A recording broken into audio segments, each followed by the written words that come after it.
اعوذ باللہ من الشیطان الرجیم بسم اللہ الرحمن الرحیم۔ عزیز دوستو، بزرگوں، میری ماں اور بہنوں، مجھے دنیا کے کونے کونے میں سننے والے میرے ساتھیوں، السلام علیکم ورحمۃ اللہ وبرکاتہ۔ آج کچھ لوگوں نے مجھ سے کہا کہ سلیم صاحب کچھ وقت کے لیے آپ لائیو آئیے، بڑی شدید خواہش کا اظہار کیا تو میں لائیو آ رہا ہوں۔ لائیو آنے کا ایک خاص مقصد امام حسین رضی اللہ تعالیٰ عنہ کی شہادت اور آپ کا پیغام۔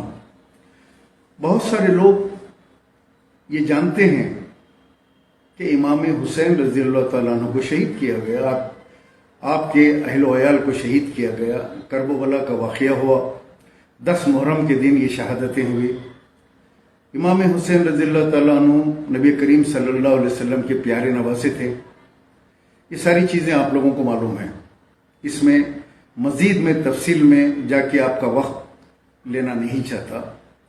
میں آج صرف اس بات کے لیے آپ لوگوں کے درمیان میں ہوں کہ امام حسین رضی اللہ تعالیٰ عنہ نے آپ کو، ہم کو کیا میسیج دیا، کیا پیغام دیا، اس پیغام کے اوپر ہم بات کریں گے کہ آپ نے اپنے سر مبارک کو کٹا دیا، اپنے اہل و عیال کو کربلا میں کٹا دیا، کس بات کے لیے، کیا چیز تھی وہ، کیا پیغام ہم کو دینا چاہ رہے تھے، میں اس پیغام کے بارے میں بات کروں گا۔ عزیز دوستو، نبی کریم صلی اللہ علیہ وسلم آخری نبی ہے ہمارے۔ آپ نے دنیا میں سب سے پہلے جمہوریت کی بنیاد رکھی۔ اسلام ایک ڈیموکریٹک مذہب ہے جس کے اندر نبی کریم صلی اللہ علیہ وسلم نے جمہوریت کو رکھا، یعنی کوئی بھی معاملہ طے کرنے سے پہلے 4 لوگ اس کے اندر بحث کریں، ان کی رائے شامل ہو، اس کے بعد اس کو منظوری دی جائے۔ اللہ کے پیارے نبی صلی اللہ علیہ وسلم کہ آپ کی زندگی میں کئی مقامات کے اوپر آپ کو ملے گا، سیرت النبی کی کتابوں میں آپ کو ملے گا کہ نبی کریم صلی اللہ علیہ وسلم صحابہ اکرام سے مشاورت فرماتے تھے کہ اذان کس طرح دی جائے، کس طریقے سے جنگ کے اندر ہم دشمنوں کا مقابلہ کریں۔ مشاورت ہوتی تھی، سب بیٹھتے تھے، مشاورت سے طے ہوتی تھی۔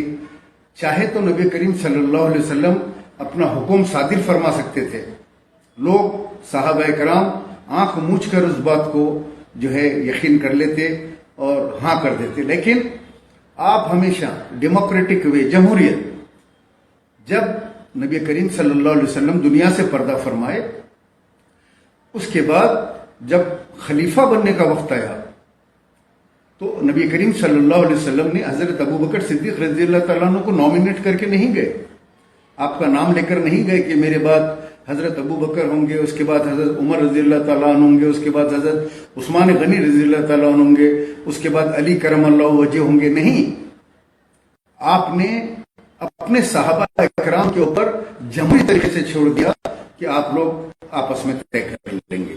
نتیجہ وہی ہوا، نبی کریم صلی اللہ علیہ وسلم کی دنیا سے پردہ فرمانے کے بعد صحابہ اکرام کی ٹیم بیٹھی اور حضرت ابوبکر صدیق رضی اللہ تعالیٰ عنہ کو خلیفہ منتخب کیا، جس میں حضرت علی رضی اللہ تعالیٰ عنہ بھی پیش ہیں۔ آپ بھی آپ کے ہاتھ کے اوپر بیعت کی۔ بیعت مینس ووٹ دینا، بیعت آج کے زمانے میں ووٹ کو کہتے ہیں، یعنی ووٹ ڈالنا۔ انہوں نے ہاتھ اٹھایا ان لوگوں نے کہ حضرت ابوبکر صدیق رضی اللہ تعالیٰ عنہ کو خلیفہ بنایا جائے۔ دوسری مرتبہ بھی اسی طرح ہوا، حضرت عمر رضی اللہ تعالیٰ عنہ کو خلیفہ بنایا گیا۔ تیسری مرتبہ حضرت عثمان غنی رضی اللہ تعالیٰ عنہ کو خلیفہ بنایا گیا۔ چوتھی مرتبہ حضرت علی رضی اللہ تعالیٰ عنہ کو خلیفہ بنایا گیا۔ لیکن اگر آپ تاریخ پوری پلٹ کے دیکھیں تو حضرت عمر رضی اللہ تعالیٰ عنہ، حضرت ابو بکر صدیق رضی اللہ تعالیٰ عنہ، عثمان غنی رضی اللہ تعالیٰ عنہ، کسی نے بھی اپنے بیٹے کو خلیفہ منتخب نہیں کیا. جوان بیٹے ہیں، حضرت عبداللہ بن عمر ہیں، اگر چاہے تو حضرت عمر رضی اللہ تعالیٰ عنہ آخری وقت اپنے بیٹے کو خلیفہ بنا سکتے تھے، لیکن نہیں بنائے. اسی لیے کہ بڑے بڑے خلفائے راشدین وہ بیٹھے ہوئے ہیں، بیٹھ کے جو ہے وہ لوگ جو ہے اس کو طے کریں گے. صحابہ کرام، حضرت علی رضی اللہ تعالیٰ عنہ، اس کے بعد حضرت امام حسن رضی اللہ تعالیٰ عنہ کا 6 مہینے کا پیریڈ ہے. ایک حکومت کی ایک بڑا دھڑا سیریا کے اندر، حضرت امیر معاویہ رضی اللہ تعالیٰ عنہ سیریا کے گورنر ہیں، وہاں سے ایک اسلامی حکومت چلتی ہے. حضرت امیر معاویہ رضی اللہ تعالیٰ عنہ کاتب وحی ہے. کاتب وحی مینس جب وحی کا نزول ہوتا، کلام مجید نازل ہوتی، نبی کریم صلی اللہ علیہ وسلم کے قلب اطہر پہ اترتی، تو نبی کریم صلی اللہ علیہ وسلم قرآن کی تلاوت فرماتے. جو آیتیں اترتی، ان آیتوں کو پتوں پر یا جھاڑ کی جو ہے پیڑوں پر، مختلف چیزوں کے اوپر اس کو لکھا جاتا، اس کو محفوظ کیا جاتا، اس کو یاد کیا جاتا. لوگ حفظ کر لیتے ان آیتوں کو.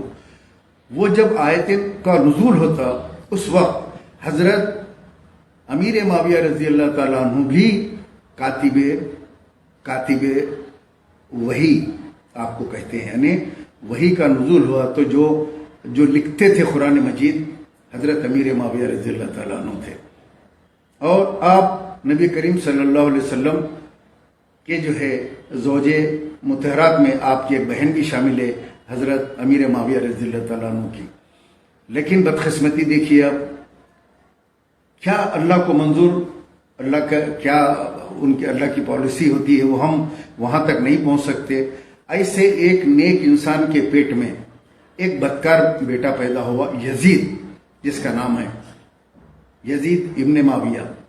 یہ لعنتی جب آپ ضعیف ہو گئے، کچھ روایت میں آتا ہے کہ حضرت امیر معاویہ رضی اللہ تعالیٰ عنہ نے اپنے بیٹے کو خلافت دے دی. بہت سے اسکالرز اور محدثین لکھتے ہیں کہ چونکہ آپ ضعیف ہو گئے تھے، بہت ضعیف ہو گئے تھے، تو آپ بیٹے نے زبردستی بزور تلوار گدی کے اوپر گیا. یہاں پر اس سے تھوڑا عرصہ پہلے امام حسن رضی اللہ تعالیٰ عنہ، اللہ کے نبی کے بڑے دوست، انہوں نے ان کے ہاتھ کے اوپر لوگوں نے بیعت کی، آپ کو ووٹ دیا. 6 مہینے تک یہ سلسلہ چلا. اس کے بعد آپ نے حضرت امیر معاویہ رضی اللہ تعالیٰ عنہ کو سیریا کو لیٹر لکھا. ایک آپس میں کمپرومائز ہوا، آپ دستبردار ہو گئے. امیر سے، خلافت سے کہا کہ ٹھیک ہے حضرت امیر معاویہ آپ ہی چلائیے حکومت، وہاں سے حکومت کی بھاگ دوڑ. لوگوں نے آپ کو تانے دیے کہ آپ ڈر گئے اور جو ہے ڈر کے مارے خوف ڈال میں آپ حکومت کے آپ دستبردار ہو گئے. آپ نے کہا نہیں، نبی کریم صلی اللہ علیہ وسلم کے پردہ ہونے کے بعد اور حضرت عثمان غنی رضی اللہ تعالیٰ عنہ میں جو جنگیں ہوئی، مسلمانوں کی آپس میں جنگیں ہوئی، آپ کے انتقال کے بعد جو جنگیں ہوئی، جس میں 1.5 لاکھ مسلمان آپس میں لڑ کے شہید ہو گئے.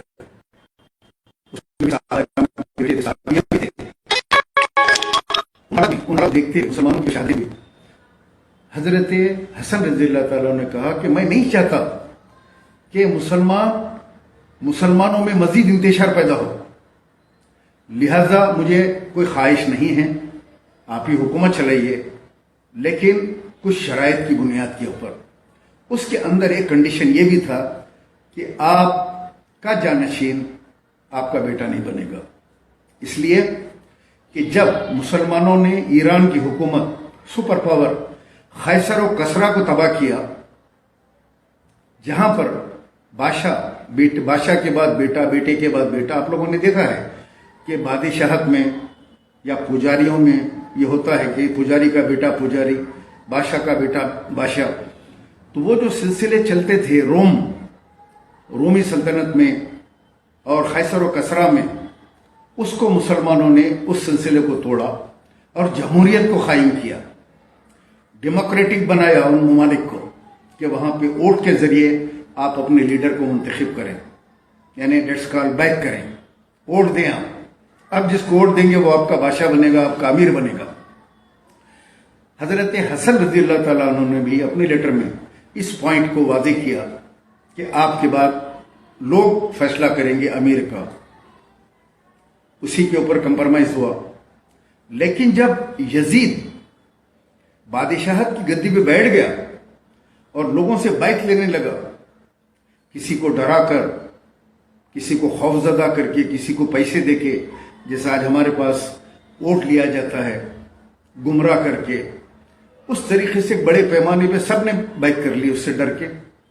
بڑی حکومت ہے، لیکن 5 صحابیوں کے بیٹوں نے بیعت نہیں کی۔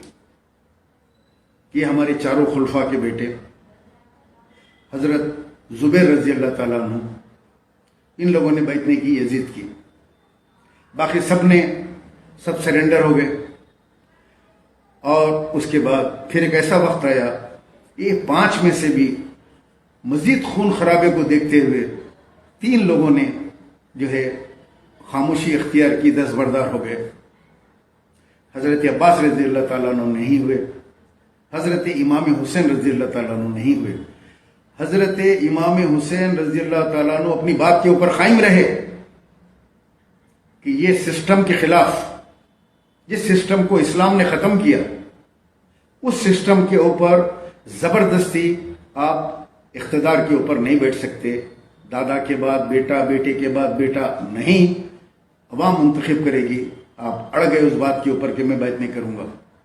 آپ مدینے میں تھے، مدینے سے نکل کر آپ مکہ مکرمہ تشریف لائے، 6 مہینے آپ مکہ مکرمہ میں رہے۔